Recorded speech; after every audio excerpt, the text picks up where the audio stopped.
আমি তো কোরআন পড়তে পারি না, কোরআন যে আমি শিখি না আমার কি হবে? ওই ভাইদের জন্য ছোট্ট একটা আমল আজকে বলে যাই। অন্তত পক্ষে আপনি কোরআন পড়তে না পারলেও ছোট্ট একটা সূরা আছে, সূরাটা আপনার মুখস্থ। কেউ বলে সূরা ইখলাস, কেউ বলে কুলহু। সূরা ইখলাস জানেন? কই না হুজুর। কুলহু সূরা জানেন? কই হ্যাঁ হুজুর ওইটা পারি। ইখলাস পারে না, কুলহু পারে। যাই হোক আর কি, এই সূরা ইখলাসটুকু আজকে ভালো করে শুনে যান। এই মাহফিল থেকে যাওয়ার পরে মৃত্যুর একদিন পর্যন্ত এই আমলটা করবেন। প্রতিদিন শোবার আগে আউযু বিল্লাহ বিসমিল্লাহ সহকারে এই সূরা ইখলাসটা 3 বার করে পড়বেন, তারপরে ঘুমাবেন। 3 বার করে সূরা ইখলাস পড়লে কি হবে? আল্লাহ নবী বলেছেন একটা হাফেজ যদি এই 30 পারা কোরআন প্রথম থেকে শেষ পর্যন্ত পড়ে কমসে কম 10 ঘন্টা সময় লাগবে। এই হাফেজ যদি শুরু থেকে শেষ পর্যন্ত কোরআনটা খতম করে, যেই পরিমাণ সওয়াব আল্লাহ ওই হাফেজটাকে দান করবে, 1 মিনিটের মধ্যে সূরা ইখলাস যদি কেউ 3 বার পড়ে, আল্লাহ পাক তার আমলনামায় একটা কোরআন খতমের সওয়াব দান করে দিবে।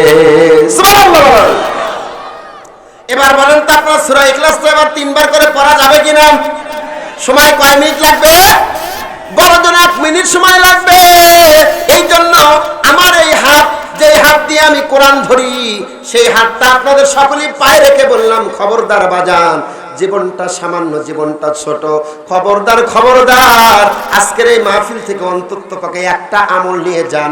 যতদিন বাঁচবেন অন্তত পক্ষে 24 ঘন্টার মধ্যে সূরা ইখলাসটা 3 বার করে পড়বেন। অন্য কাজ হয় হোক আর না হয় না হোক, সূরা ইখলাসটা 3 বার করে পড়ব। বলেন ইনশাআল্লাহ। সবাই বলেন ইনশাআল্লাহ।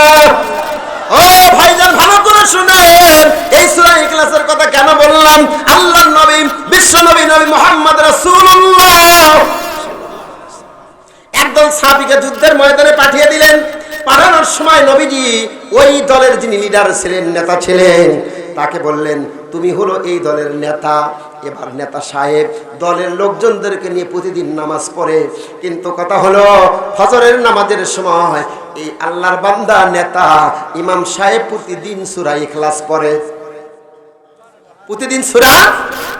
আল্লাহর নবীর কাছে নালিশ করা হলো, ইয়া রাসূলুল্লাহ, ইয়া হাবিবাল্লাহ, আপনি কেমন ইমাম দিলেন, কেমন ইমাম দিলেন, খালি সূরা ইখলাস পড়ে। আচ্ছা বলেন তো, আপনার বাড়ির, আপনার মহল্লার যে ইমাম আছে, প্রতিদিন যদি সূরা ইখলাস পড়ে, ওর কি ইমামতি থাকবে? থাকবে? আরে কি হুজুর রে, প্রতিদিন একই সূরা পড়ে। এরকম করে যখন নালিশ করা হলো, আল্লাহ নবী ইমামকে ডাক দিলেন, ইমাম তোমার বিরুদ্ধে নালিশ এসেছে, তুমি নাকি শুধু সূরা ইখলাস পড়ো, ঘটনা কি সত্যি? এবার বলতেছি, ইয়া রাসূলুল্লাহ, চোখের পানি ছেড়ে দিয়ে বলে, নবী গো, হ্যাঁ আমি প্রতিদিন সূরা ইখলাস পড়ি। কেন? চোখের পানি ছেড়ে দিয়ে কান্না জড়িত কণ্ঠে বলতেছেন, ইয়া নবী আল্লাহ, ইয়া হাবিবাল্লাহ, আপনি তো জানেন সূরা ইখলাসের মধ্যে আল্লাহর পরিচয় আছে। আমার রব, আমার আল্লাহকে আমি যে বড্ড ভালোবাসি, আল্লাহর কথা আছে, আল্লাহর কথা থাকার কারণে আমি এই সূরাটাকে বড্ড ভালোবাসি।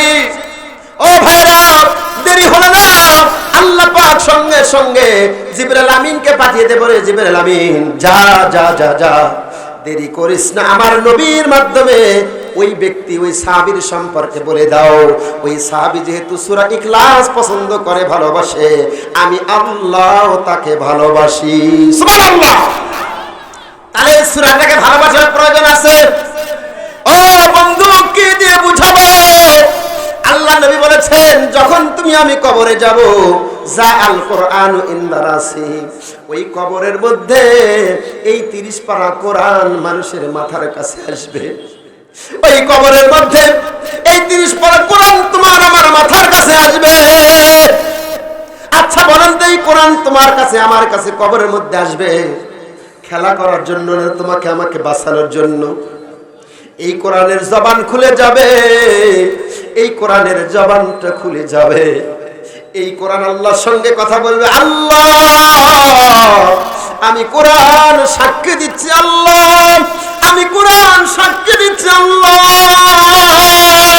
এই লোকটা দুনিয়াতে কোরআন পড়তো, কোরআনকে ভালোবাসতো, এই কোরআনের কথা শুনে আল্লাহ পাক রব্বুল আলামিন ওই ব্যক্তির কবরের আযাবকে মাফ করে ওই ব্যক্তির জন্য আল্লাহ পাক জান্নাতের ব্যবস্থা করে দিবে। এই কোরআনের প্রয়োজন আছে কবির ভাষায়। কোরআন শিক্ষা কর মুসলমান, কোরআন শিক্ষা কর, ওরে নভেলের নাটক ছেড়ে দিয়ে আল্লাহর কালাম পড়, নভেলের নাটক ছেড়ে দিয়ে রবের কালাম ধর। কোরআন শিক্ষা কর মুসলমান, কোরআন শিক্ষা কর, ওরে কোরআন শিক্ষা কর মুসলমান, কোরআন শিক্ষা কর। কোরআন মোদের মাথার মুকুট, কোরআন মোদের মূল। আল্লাহর কালাম ছেড়ো না ভাই, রবের কালাম ভুলো না ভাই, হারাবে দুকুল। কোরআন শিক্ষা কর মুসলমান, কোরআন শিক্ষা কর, ওরে নভেলে নাটক ছেড়ে দিয়ে রবের কালাম ধর, নভেলে নাটক ছেড়ে দিয়ে আল্লাহর কালাম পড়। কোরআন শিক্ষা কর মুসলমান, কোরআন শিক্ষা কর, কোরআন শিক্ষা কর মুসলমান, কোরআন শিক্ষা কর। আজকের ইসলামী জলসায় আসন গ্রহণ করার জন্য আহ্বান করছি মোহাম্মদ আবু হান্নান আকন্দ, সভাপতি রাখালগঞ্জ ইউনিয়ন বিএনপি। আমি মঞ্চে আসন গ্রহণ করার জন্য আহ্বান করছি রাখালগঞ্জ ইউনিয়ন বিএনপির নেতা শ্রদ্ধেয় বড় ভাই আশরাফুল ইসলাম, মোহাম্মদ জহুরুল ইসলাম শ্রদ্ধেয় বড় ভাই, বাংলাদেশ জাতীয়তাবাদী তাঁতি দল গোবিন্দগঞ্জ উপজেলা শাখার সম্মানিত আহ্বায়ক। মরণের সময় বুঝিতে পারিবে মন, মরণের সময় বুঝিতে পারিবে মন, তাওহীদ কালেমার কতই গুণ, লা ইলাহা ইল্লাল্লাহু বল রে আমার মন, লা ইলাহা ইল্লাল্লাহু বল রে পাগল মন।